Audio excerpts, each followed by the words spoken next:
Iran का पलटवार जारी है। ईरान गिन गिन कर बदला ले रहा है। ईरान अमेरिका इजराइल को बराबर की टक्कर दे रहा है। ट्रंप के जंगी जेट F-35 से ईरान की मिनी मिसाइल टकराई, धमाका हुआ, आग की लपटों में लड़ाकू जेट घिरा। इसके बाद दो कहानी बनी, एक ईरान सुना रहा है, दूसरी अमेरिका बता रहा है। ईरान का दावा है कि इजराइल अमेरिका से युद्ध में उसने सबसे बड़ा शिकार कर लिया। ईरान ने ट्रंप का F-35 उड़ा दिया। ईरान ने सुपर पावर का घमंड तोड़ने का दावा किया है। अमेरिका ने भी माना कि उसके सबसे घातक जंगी जेट को ईरान के रिवॉल्यूशनरी लड़ाकों ने हिट किया है। जिस जंगी जेट के पास स्टेल्थ पावर है, जिस जंगी जेट को रडार तक नहीं पकड़ सकते, उसे ईरान ने अपनी मिनी मिसाइल से धुआं धुआं कर दिया है। युद्ध इतिहास में पहली बार F-35 को इस तरह पीटा गया है। मगर अमेरिका कह रहा है। यूएस सेंट्रल कमांड ने जानकारी दी, ईरान की मिसाइल ने F-35 को नुकसान पहुंचाया, लेकिन फाइटर जेट वापस अपने बेस पर लौटने में कामयाब रहा और पायलट पूरी तरह से सुरक्षित है। अगर अमेरिका की मान ली जाए तो भी ईरान का कारनामा कोई कम नहीं, क्योंकि जिस जंगी जेट को अमेरिका अजेय बताता है, उस पर हमला हुआ है। हमला भी भयानक है। मगर ईरान अकेले ये कैसे कर पाया? अमेरिका अब इसे जानने में लगा हुआ है, क्योंकि ईरान के पास ऐसी कोई तकनीक नहीं जिससे वो F-35 को ट्रैक कर सके। स्टेल्थ जेट को ट्रैक करने और एंटी एयरक्राफ्ट मिसाइलों से हमले की पावर कुछ ही देशों के पास है। तो फिर ईरान के किस हथियार से F-35 को उड़ाया गया? ईरान ने 358 मिसाइल, जिसे SA-67 भी कहते हैं, इसी के जरिए F-35 पर हमला किया। ये मिसाइल एक तरह का लोइटरिंग ड्रोन है, जो एक इंफ्रारेड सेंसर से लैस होता है। जब जंगी जेट धीमी रफ्तार से उड़ रहे होते हैं तो इससे निशाना साधा जा सकता है। ईरान ने अमेरिका की 1 दर्जन MQ-9 रीपर ड्रोन को 358 मिसाइलों से ढेर कर दिया है। अब F-35 पर हमला होने का मतलब है ईरान को हल्के में नहीं लिया जा सकता।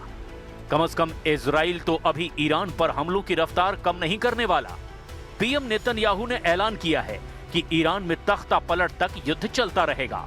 नेतन्याहू ने ईरान के लोगों से अपील की है कि वो सड़कों पर आकर खामनेई सरकार को उखाड़ फेंके।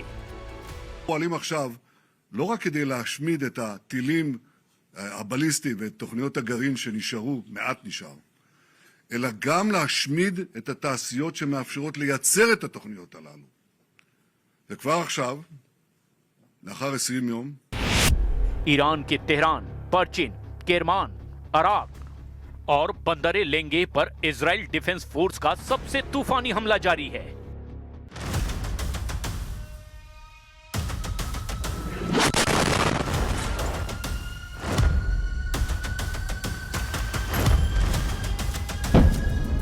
लेकिन नेतन्याहू के लिए एक डरावनी जानकारी आयरन डोम टीम से मिली है, जहां ईरान की घुसपैठ के सबूत मिले हैं।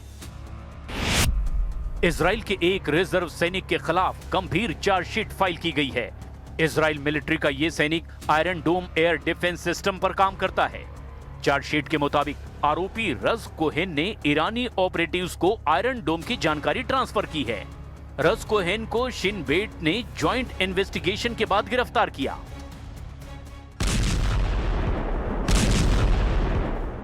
और देखिए, ट्रंप का ईरान से युद्ध विराम से साफ इंकार यहां पर सामने आ चुका है, जहां ट्रंप के ये कहते हैं कि ईरान से सीजफायर नहीं करना चाहते, बातचीत को तैयार, लेकिन युद्ध विराम नहीं होगा। ईरान को युद्ध में पूरी तरह से हरा चुके हैं। ये दावे यहां पर ट्रंप के निकलकर सामने आ रहे हैं। देखिए, वो जानते हैं कि उनकी इमेज पर सीधा असर इससे पड़ेगा, क्योंकि मिड टर्म इलेक्शन अब अमेरिका में होने वाले हैं और उनके सलाहकार उनको यही सलाह भी दे रहे हैं कि बातचीत करिए और युद्ध को रोकिए। Well, look, we can have dialogue, but I don't want to do a ceasefire. You know, you don't do a ceasefire when you're literally obliterating the other side. They don't have a navy, they don't have an air force, they don't have any equipment. तो उधर देखिए, Netanyahu से Trump की नाराजगी नई tension बढ़ा रही है, जहां ट्रंप ने ईरान के पावर सेंटर पर इजराइल को दोबारा हमला नहीं करने की सख्त चेतावनी दे डाली है।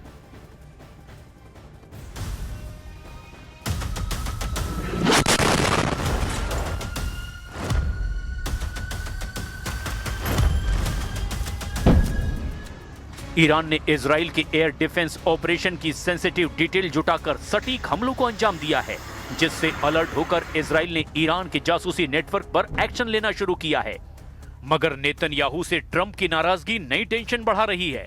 ट्रंप ने ईरान के पावर सेंटर पर इजराइल को दोबारा हमला नहीं करने की सख्त चेतावनी दे डाली है। You talked to Prime Minister Netanyahu about attacking the oil and gas fields. Yeah, I did. I told him don't do that, and he won't do that. Trump को एनर्जी सेंटर पर हमले के साइड इफेक्ट दिखने लगे हैं।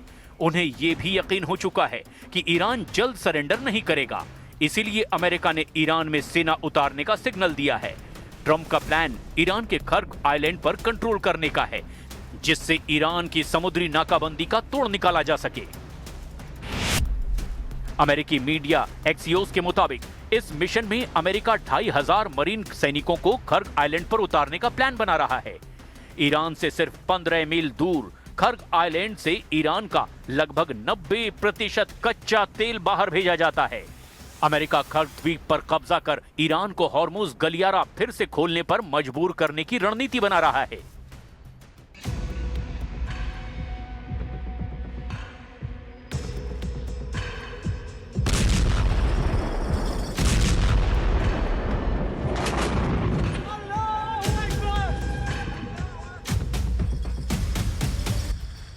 Trump ने Iran पर युद्ध थोपने के आरोपों पर सफाई भी दी है।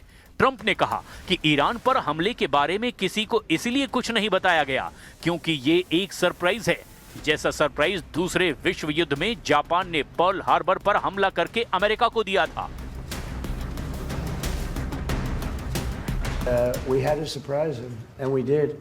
And because of that surprise, we knocked out, the first 2 days, we probably knocked out 50% of what we, and much more than we anticipated doing. So if I go and tell everybody about it, there's no longer a surprise. Super power ने हमला कर चौंकाया है तो Iran भी पीछे नहीं। Larijani की मौत के बाद इस्लामिक रिवोल्यूशनरी गार्ड कॉर्प्स के लड़ाके मोहम्मद बाघेर कालिबाफ अब वॉर कमांडर बने हैं। कालिबाफ ईरान की संसद के स्पीकर हैं। उन्हें अमेरिका इजराइल का कट्टर विरोधी कहा जाता है। ईरान के तेल भंडार पर हमलों के बाद कालिबाफ ने ये धमकी दी है। आंख के बदले आंख की कसम लागू हो गई है और टकराव का एक नया लेवल शुरू हो गया है।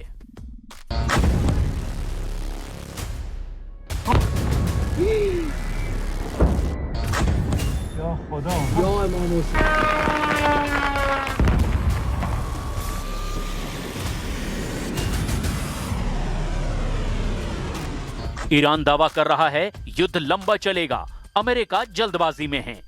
इजराइल इत्मीनान से ईरान का सरेंडर चाहता है, लेकिन इस युद्ध से खाड़ी देशों की हालत खराब हो रही है।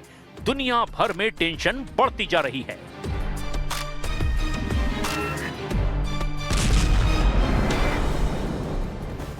और देखिए ईरान का यूएस इजराइल पर करारा पलटवार भी सामने आया, जहां पर ईरान ने यूएस अमेरिकी इजराइल बेस पर ड्रोन अटैक किया है। ईरान ने इजराइल में तबाही मचाने का दावा भी यहां पर किया। तो देखिए ईरान के कई दावे निकलकर सामने आ रहे हैं, कई प्रोपेगेंडा वीडियोस बीच सामने आए। इजराइल और ईरान दोनों ही तरफ से अब ईरान ये कह रहा है कि इजराइल ने उसमें भारी तबाही यहां पर मचाई है इजराइल में। और देखिए कई तस्वीरें वहां से जो सामने आई हैं, इसमें कई सारे बैलिस्टिक मिसाइल, इसके अलावा कई ड्रोन्स का भी इस्तेमाल किया जा रहा है ईरान की ओर से। उसमें खरम शहर और कई ऐसी मिसाइलें हैं जिनकी मारक क्षमता अपने आप में बेहद मजबूत है और इसीलिए इजराइल वहां पर डरा भी हुआ है। लेकिन इजराइल का जो आयरन डोम सिस्टम है वो अपने आप में बहुत ज्यादा मजबूत है।